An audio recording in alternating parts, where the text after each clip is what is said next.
আপোনালোকে এতিয়া অনুমান কৰিব পাৰিছে আমাৰ দিনতহে অসমখন সুৰক্ষিত আছিল। সুৰক্ষিত? সুৰক্ষিত? পুৱাই পুৱাই কিবা খাই আহিলি নেকি? তহঁতে অসমখনক অশান্তিময় কৰি ৰাখিছিলি।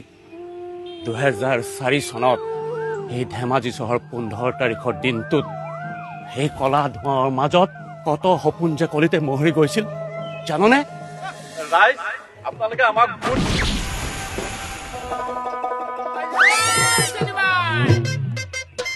দেখিছে ভাইসকল, মইতো ভাবিছিলো কিবা এটা অঘটন ঘটিলেই নেকি।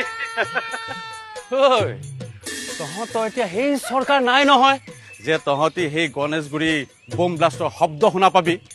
এই মৰ্মান্তিক ঘটনাৰ শব্দ এতিয়া শুনিবলৈ নাপাওঁ। আপোনালোকে আমাক ভোট দিয়ক, আমি অসমত শান্তি আৰু প্ৰগতি আনিম। শান্তি প্ৰগতি কেতিয়াবা আহিল, তই আৰু এতিয়া কি আনিবি? এতিয়া শান্তি আনিব নালাগে, প্ৰথমতে অসমত থাক, অসমৰ কথা বুজ। ক'ত গলি?